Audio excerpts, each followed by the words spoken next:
À la périphérie sud-ouest de l'Europe, les porteurs de marchandises mènent une lutte impitoyable pour survivre. Ici, les paquets importés à pied sont exonérés de droits de douane. Une situation que commerçants et contrebandiers exploitent sans scrupule. Bien sûr que ça m'épuise, mais je regarde toujours de l'avant parce que je dois nourrir ma famille. Il y a aussi des jeunes de 14-15 ans qui font ce travail. Moi, je ne laisserai jamais mes enfants faire ça.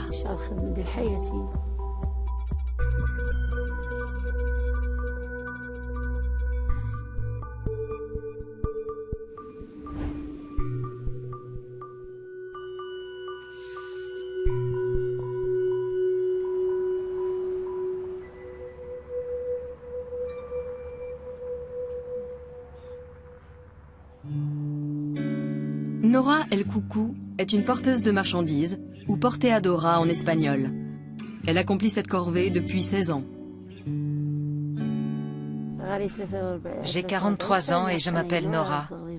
Je loue un appartement dans le barrio chino, j'ai 6 enfants et je suis veuve. Travailler pour la contrebande est très difficile. Pour passer la frontière, c'est de pire en pire. Tout repose sur mes épaules. Quand mon mari était encore en vie, il m'aidait à payer le loyer. Il emmenait les enfants à l'école, il s'occupait de nous. Maintenant, je dois tout faire toute seule. Le ménage, la cuisine, les devoirs. Hier soir, j'ai dit en plaisantant à mes enfants que j'allais les abandonner. Ils ont tout de suite commencé à pleurer. Que voulez-vous que je fasse ? Je me bats pour survivre. Melilla est une enclave espagnole située sur la côte nord-africaine de la Méditerranée. C'est aussi un passage frontalier protégé par de hauts murs que les migrants tentent de franchir. Mais ce n'est pas la seule caractéristique de la ville autonome. L'économie de Melilla repose sur des avantages fiscaux attrayants et sur le trafic transfrontalier. La proximité avec le Maroc et le continent africain offre un vaste marché.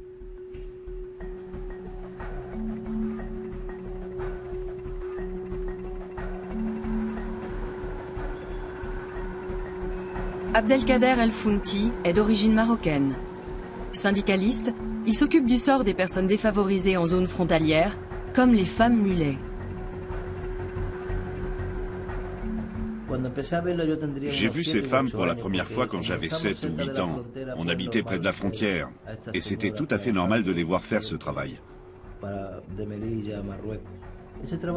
Pour elles, c'est un moyen de survie, parce qu'il n'y a pas de travail, ni à Melilla, ni au Maroc. Le seul moyen de gagner sa vie à long terme, c'est de rejoindre la contrebande et de porter des marchandises. Les femmes mulets sont le dernier maillon de la chaîne.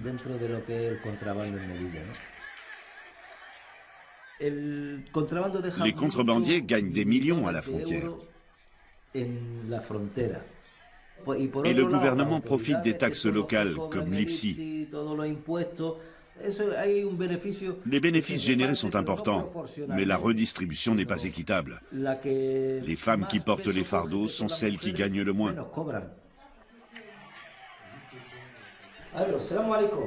Bonjour Mohamed, ça va? Dis-moi, est-ce qu'on peut se voir pour distribuer des colis alimentaires à quelques femmes? 4 ou 5 peut-être. Merci. À tout à l'heure.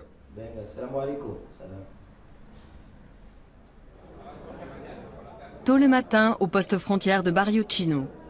Normalement, il est ouvert 3 heures par jour. Près de 3000 Marocains traversent alors la frontière pour aller chercher des fardeaux qu'ils vont ramener à pied.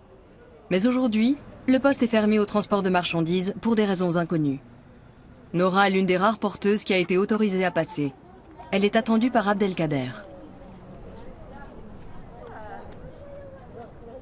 Je me lève à 3 heures du matin, je fais mes ablutions et ma prière, je réveille les enfants et je prépare les goûters pour l'école. Et puis je m'en vais. Je fais la queue à la frontière et si l'agent de police me connaît, il me laisse passer. Quand j'arrive à Melilla, je me mets dans la file d'attente avec les autres femmes. Normalement, on ne porte qu'un paquet, mais quand la Guardia Civile veut bien, je peux en prendre 2. Un sur le dos et un sur le skateboard.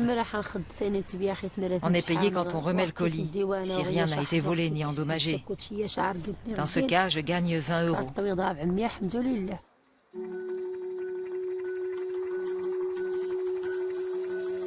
Roman Guillén travaille pour la Guardia Civile, force de police espagnole. À Melilla se rencontrent les continents africains et européens. Les clôtures sont de plus en plus hautes, mais elles ne peuvent endiguer le commerce clandestin. Roman Guillén est chargé de contrôler la circulation des marchandises à la frontière entre l'Espagne et le Maroc.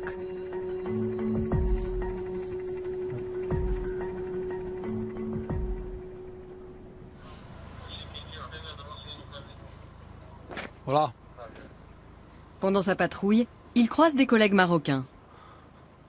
Tout va bien? Nous sommes à l'extrémité de la frontière dans la baie de Melilla. La ligne de la frontière est divisée en différents secteurs et matérialisée par des panneaux blancs avec l'indication A1.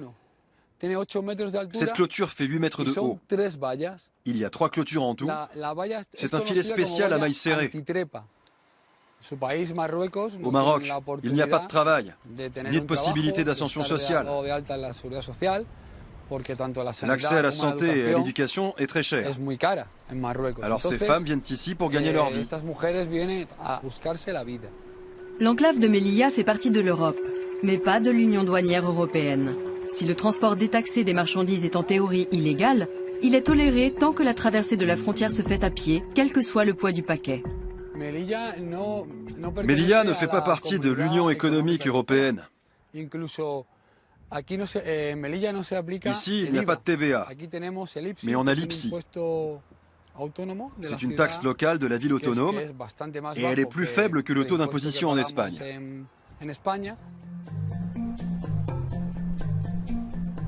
Pendant plusieurs siècles, Melilla a été une colonie espagnole sur le sol africain. Après l'indépendance du Maroc, la ville est restée espagnole, mais l'État marocain conteste toujours son statut. Aujourd'hui, la disparition de la contrebande à Melilla n'est peut-être plus qu'une question de temps. Le chiffre d'affaires généré par le commerce exonéré de droits de douane est estimé à 300 millions d'euros par an. Une grande partie de cet argent va directement dans les caisses de la ville autonome. Sur la promenade du front de mer, rien ne laisse deviner le trafic colossal qui se déroule à quelques pas.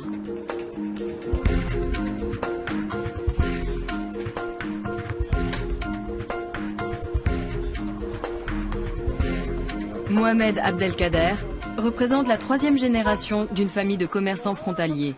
Dans son hangar, il réceptionne des vêtements usagés importés d'Europe et d'Asie. Mais aujourd'hui, les portes de son hangar restent closes. Mohamed est furieux car il risque de perdre gros. Le problème, c'est qu'ils ont fermé la frontière. C'est une frontière internationale et personne ne sait pourquoi elle est fermée. On attend que le gouvernement nous donne des explications.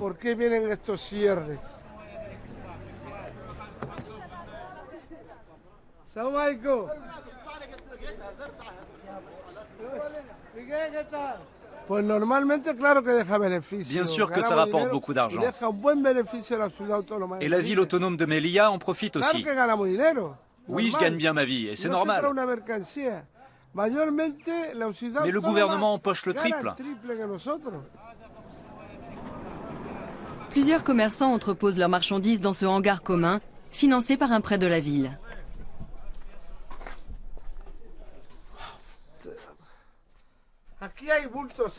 C'est des vieux vêtements pour le tiers-monde. Là, c'est des vêtements, des chaussures, des jupes, des pantalons, des chemises, encore d'autres habits, des chaussettes, des chaussures peut-être, et encore des vêtements. Là, c'est de la literie, des couvertures, et encore des habits. Ce que vous voyez là, ça représente entre 150 000 et 200 000 euros. Le contenu de ces gigantesques paquets n'est pas contrôlé à la douane. À qui profite la contrebande d'articles usagés? Et comment justifier cette forme d'exploitation sur le sol européen, rendue possible par l'exonération de frais de douane? Abdelmalik El Barkani est le premier préfet musulman espagnol. Le travail des femmes mulets est pour lui une réalité intolérable. Le travail des portadora a de nombreuses répercussions. C'est une corvée inhumaine, extrêmement pénible, qui entraîne toutes sortes de problèmes, surtout au niveau de la santé. J'y suis farouchement opposé. Ce n'est positif ni pour les porteuses, ni pour nous, ni pour le reste du monde. Le Maroc cherche à réduire les taxes sur les produits importés pour qu'ils soient moins chers. Si ça finissait un jour par se faire, les marchandises seraient directement livrées au Maroc, sans transiter par Melilla. Mais tant que ce n'est pas le cas, Melilla restera une plaque tournante pour tout le nord du Maroc. La zone qui sépare l'Espagne du Maroc ne fait que quelques centaines de mètres. Lorsque la frontière reste fermée comme aujourd'hui, ce sont les porteurs de marchandises qui en pâtissent le plus. Pour Nora, ce travail représente un revenu mensuel d'environ 300 €. On porte des charges très lourdes. Et quand le passage est bloqué, on ne peut pas les poser. On nous dit juste qu'il faut attendre. Et quand je reste longtemps immobile comme ça, j'ai des douleurs pendant 3 semaines. La corde s'enfonce dans la peau et laisse des cicatrices.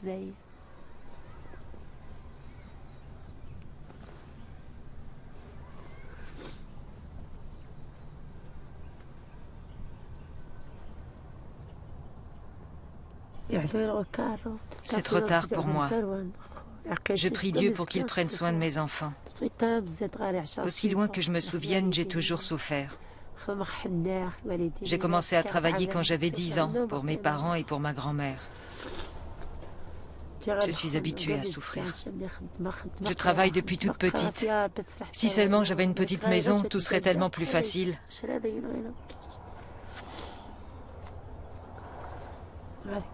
Le loyer me tue.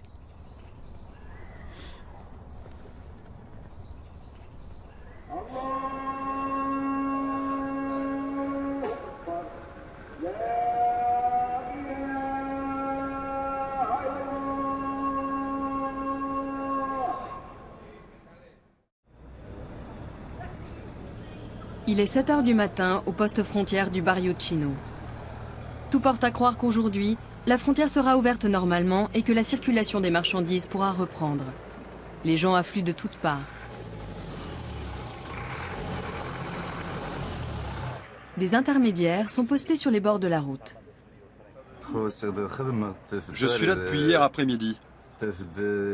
J'ai dormi sur place et maintenant j'attends de pouvoir livrer la marchandise. Si c'est des paquets légers, je les donne aux femmes. Elles les attachent sur le dos. Et quand c'est des charges de plus de 60 kilos, je les donne aux hommes.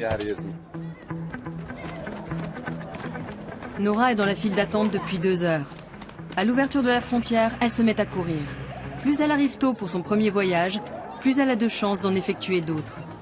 Souvent, les fardeaux des femmes pèsent bien plus de 60 kilos. Par ailleurs, on voit de plus en plus d'hommes porter des marchandises. La concurrence est rude.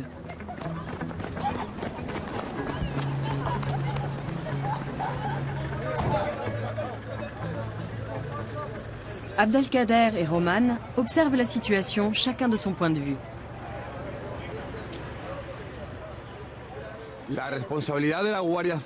Ce n'est pas ma responsabilité personnelle, mais celle de la Guardia Civile, de protéger les gens. Notre devoir est d'assurer la sécurité des hommes et des femmes à Melilla. Leur intégrité physique doit être préservée. Il y a une file d'attente pour les hommes et une autre pour les femmes. Les femmes passent la frontière en premier, les hommes ensuite. Tu viens d'où?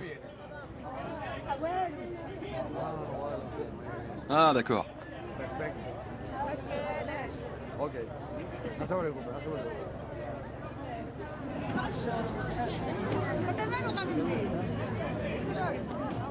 Abdelkader essaie de repérer Nora dans la foule. Bonjour Abdelkader. Tiens, bonjour. C'est comme si c'était la guerre ici. On ferme un œil et on passe. Ces femmes sont très vulnérables. Elles n'ont jamais été scolarisées et la plupart sont analphabètes. Elles ne connaissent pas grand-chose. Et c'est elles qui ont le plus besoin d'aide.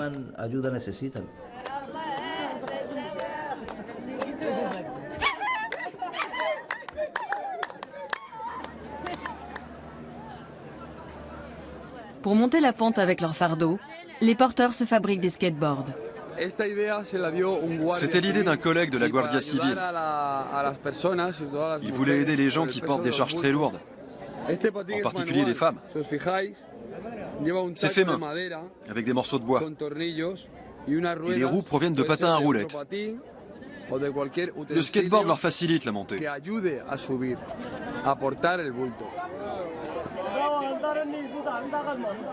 La distribution des marchandises commence. Nora est l'une des premières à se saisir d'un colis qui fait le poids d'un lave-linge.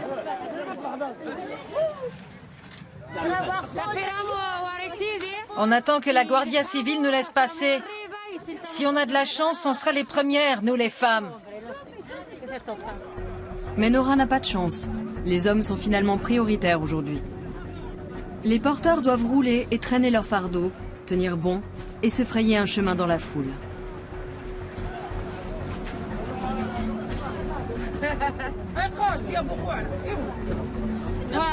Regardez, c'est toujours les hommes d'abord.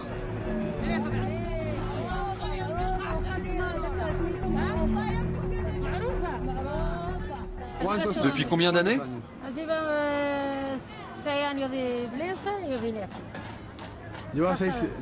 Elle a travaillé 6 ans au poste frontière principal de Beni Ensar. Et ici, depuis combien de temps tu travailles au Barrio Chino?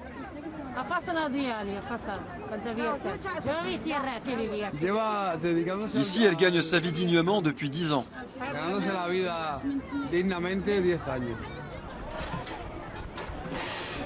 C'est au tour des femmes de passer la frontière avec leur fardeau. On les fait avancer, puis s'arrêter comme du bétail. Beaucoup d'entre elles se voilent par honte. Elles ne veulent pas être reconnues en train d'exécuter cette corvée. C'est pas un travail, c'est la guerre. Ça nous détruit.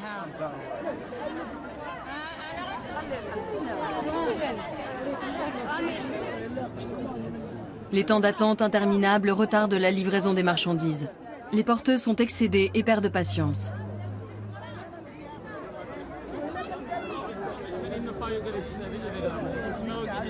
Mohamed est là, lui aussi. Il veut s'assurer qu'aujourd'hui, ses colis arrivent bien de l'autre côté de la frontière. Sans frais de douane, car transportés à pied, comme d'habitude. Nous avons 3 postes frontières. Et c'est une frontière internationale. Elle est fermée et l'explication officielle, c'est qu'il y a un problème technique. Il faut bien que ces femmes gagnent leur vie. Et si on les empêche de faire ce travail, elles vont en souffrir. Elles souffrent déjà assez comme ça. Vous savez pourquoi elles portent des charges aussi lourdes? Parce qu'elles ne peuvent traverser la frontière qu'une fois. Si elles pouvaient passer plusieurs fois d'affilée, elles porteraient des colis beaucoup plus légers, de 5 kilos par exemple. Mais les autorités espagnoles le leur interdisent.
Aujourd'hui, les porteuses de marchandises ont de la chance. Elles peuvent faire plusieurs voyages.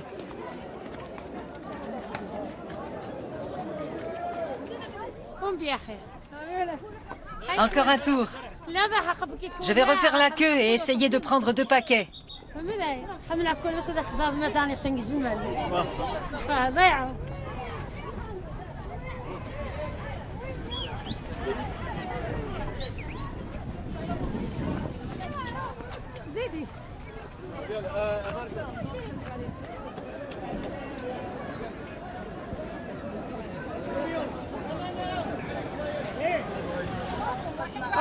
Parmi les porteurs, il y a des hommes aveugles et des femmes de 90 ans.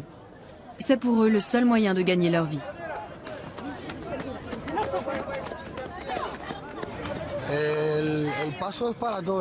La frontière est accessible à tous, aux personnes handicapées aussi. Il n'y a pas de règlement spécial pour ces gens-là.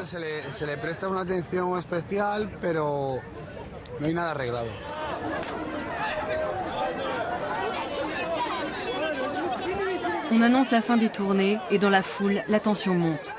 Personne ne veut rester bloqué avec ses paquets. Chacun essaye de contourner la file.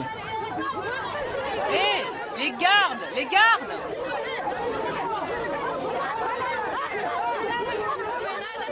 Il n'y a plus de travail.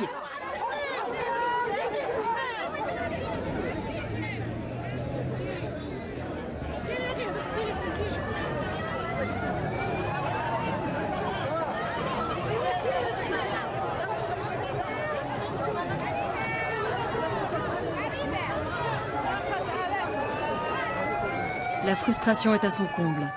La frontière ferme dans quelques minutes et les paquets n'ont pas tous été distribués, loin de là. Une fois, j'ai eu un accident à la frontière. Une grue m'est tombée dessus et m'a blessée à la tête. J'étais allongée par terre et les gens croyaient que j'étais morte. Ils m'ont emmenée à l'hôpital le plus proche au Maroc, mais je n'ai pas été bien traitée là-bas. Et en plus, ça m'aurait coûté 3 000 €. Alors j'ai été prise en charge par l'organisation d'Abdelkader, à Melilla. J'ai été soignée gratuitement. Abdelkader m'a procuré des médicaments. Il m'a beaucoup aidée. Je lui serai toujours reconnaissante.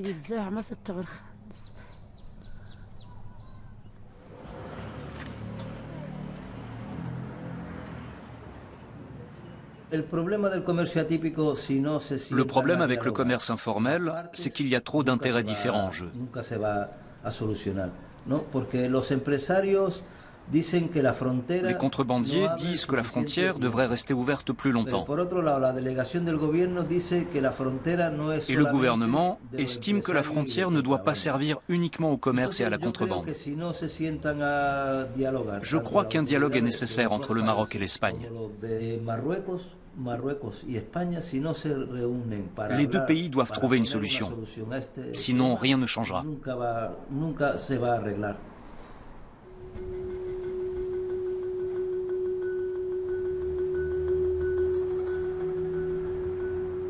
Le calme est revenu. La place est déserte, plus de fardeau à l'horizon.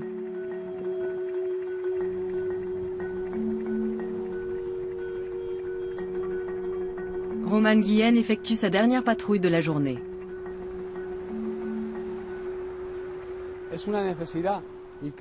C'est à la fois une nécessité et une forme d'exploitation. Mais personne n'oblige ces hommes et ces femmes à faire ce travail.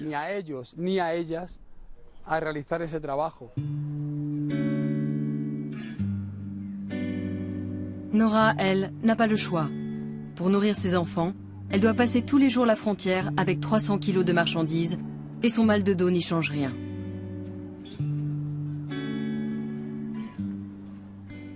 Quand le travail n'a pas été trop dur, je rentre à la maison de bonne humeur vers 11 h.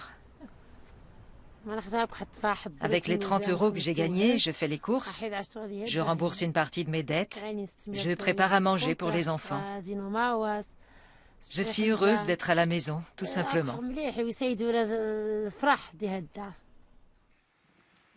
Nora a toujours une photo de sa famille sur elle.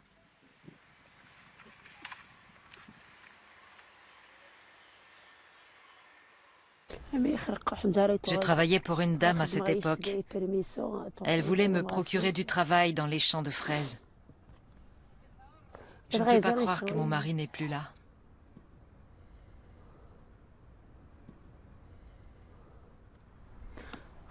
Mais bon, je fais de mon mieux. Je dois être forte pour mes enfants. Même quand j'ai eu une journée difficile, je leur dis que je vais bien. Je leur mens.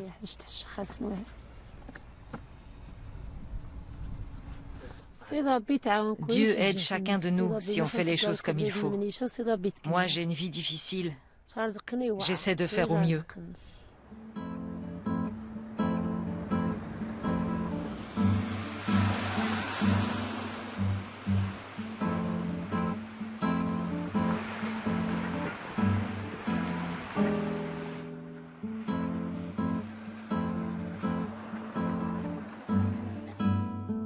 Aujourd'hui, Abdelkader a un rendez-vous à la mosquée.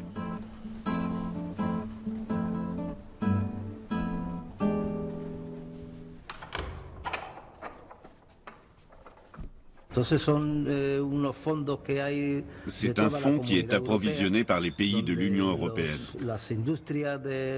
L'industrie agroalimentaire envoie des vivres aux régions qui en ont besoin.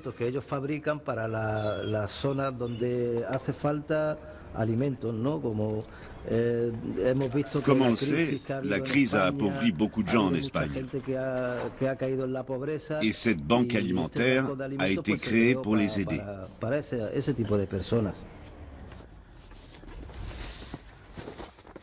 Dès qu'il le peut, Abdelkader apporte des colis aux porteuses de Melilla. Melilla est plus une porte sur l'Afrique que sur l'Europe. Les conditions de travail sont complètement différentes de celles en Europe. Et on a beaucoup de problèmes. Des migrants, des enfants dans la rue, beaucoup de pauvreté, de l'exclusion sociale, des jeunes dans la misère. On a le niveau d'éducation le plus faible et le taux de chômage le plus élevé d'Europe.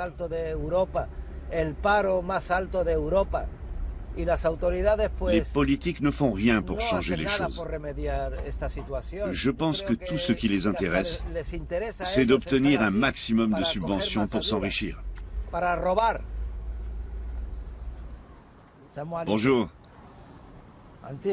Allez, venez avec moi. Où est la grande dame? Ils ne l'ont pas laissé passer la frontière. C'est le destin. Oui. Voilà pour vous. Pour beaucoup de porteuses, les colis alimentaires d'Abdelkader sont une aide indispensable. Je me sens mal parce que beaucoup de gens ont attendu pour rien et je n'ai pas assez de colis pour tout le monde. Je me sens mal, croyez-moi. Parmi les femmes qui sont venues pour un colis alimentaire, il n'y a pas que des Marocaines. Certaines habitent Melilla. J'espère que lundi, on pourra travailler.